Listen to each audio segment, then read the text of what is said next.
I'm sure you are wondering, why would anyone need to seal their subfloors? Because usually when you put flooring down on top of a subfloor, you don't need to seal that. And most oftentimes when you see houses being built, they don't do it. However, in our case, we had to. So in this video, I am going to share why we had to seal our subfloors and what we used and did in order to do it properly.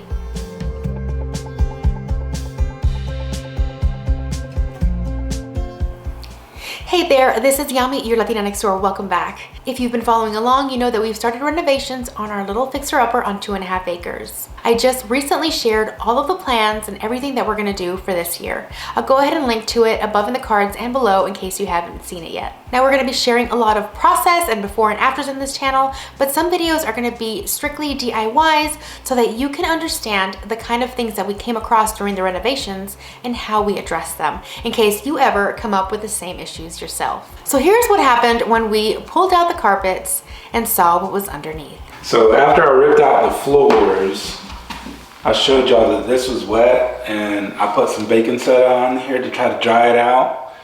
But you know, after letting it sit here for a little over a week, I mean, you can still see it's wet. So this particular floorboard, there's other stains and spots on it. That's right there, that's still wet. And there's another spot right there. Oh, yeah. At this point, for the betterment of our health, we're just gonna rip these floors out and put them in. Especially since this is the room that's gonna be for our oldest daughter. And I mean, just by pointing, that's a wet spot, that's a wet spot, that's a wet spot, that's a wet spot. Where else? Well, and then that entire right here, and then this entire wall was used as a toilet. And as you can see, there's another wet spot. So if you see that spot, if all the spots had been minimal like this. Yeah, that doesn't have a lot of warping. It's not huge. We could have been able to stain over it, seal it, and then just keep going. But because of the damage is so extensive over there, there's no way that just painting it's gonna fix the issues. Now, what the Latino engineer meant when we had to cut out the floors was basically cut out those sections that were compromised. And by doing this, we saved money because we didn't have to replace the entire flooring, just those sections. So we're cutting out the subfloor. We're not ripping all of it out. We're just cutting out the damaged part. And you get a circular saw and you set it to the depth of how deep the subfloor is, and then you just start cutting. So these, I'm gonna have to cut them a little bit bigger so I can go to stud, and then I'll put a box frame inside so when I replace it. But basically I'm just inspecting the floors. Kind of like, so this is where,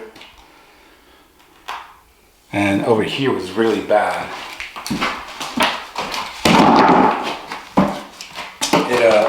It soaked all the way through whatever was using the bathroom right there. Right, you see how much it swole up. How deep it penetrated, you can see. Right, and then if you want to. Oh wow, it does. That's the, what is that? That's the joist, floor joist? So that's the floor joist.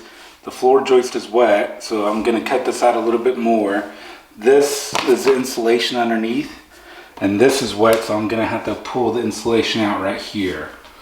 The other spots that were wet, luckily didn't go completely through. So on the back side of them, they're not wet, but for some reason right here was the worst.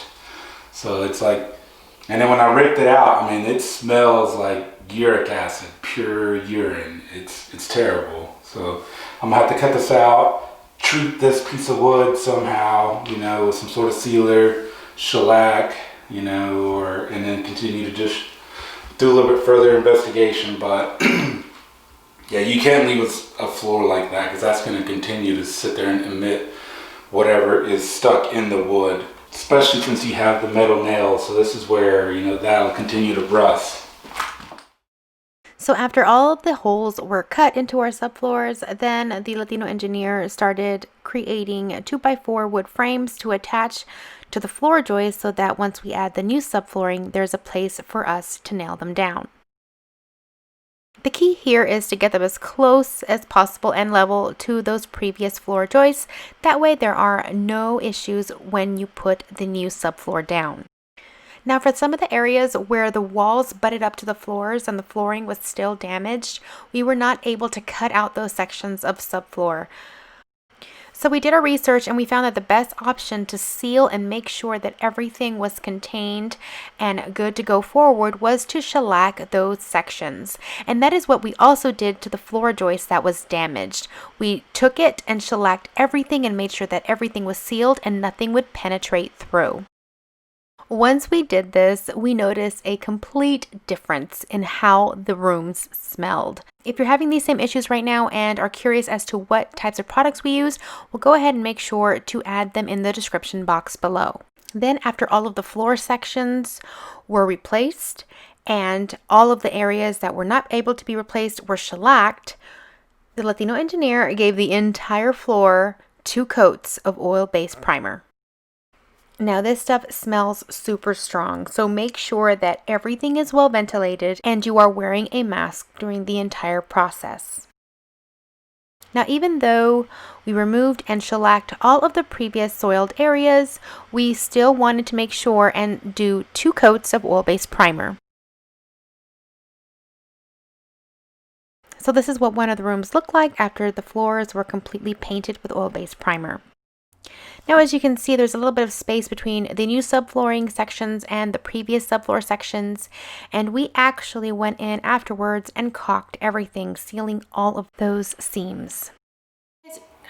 Okay, so you don't understand how happy I am that all of that flooring fiasco is done, over with, and repaired, because I don't want to ever talk about soiled floors ever again. Now we have to figure out flooring, but at least all of the safety concerns that we had, all of the issues that we encountered are over, and we can actually live a little bit easier now. I hope you found this informative. If you did, please make sure to give this video a thumbs up and let me know in the comments below if you guys have any questions regarding the steps that we took in order to fix our subfloors. I hope you'll stick around and see what else we come up with and what else we encounter as we continue our renovations. I'll be putting all of my renovation videos in one playlist so that they can be easily accessible and easy for you to follow. I'll go ahead and link to that below as well. So that's it for this video. I hope you learned something new, and I will see you guys in the next video. Until then, adios.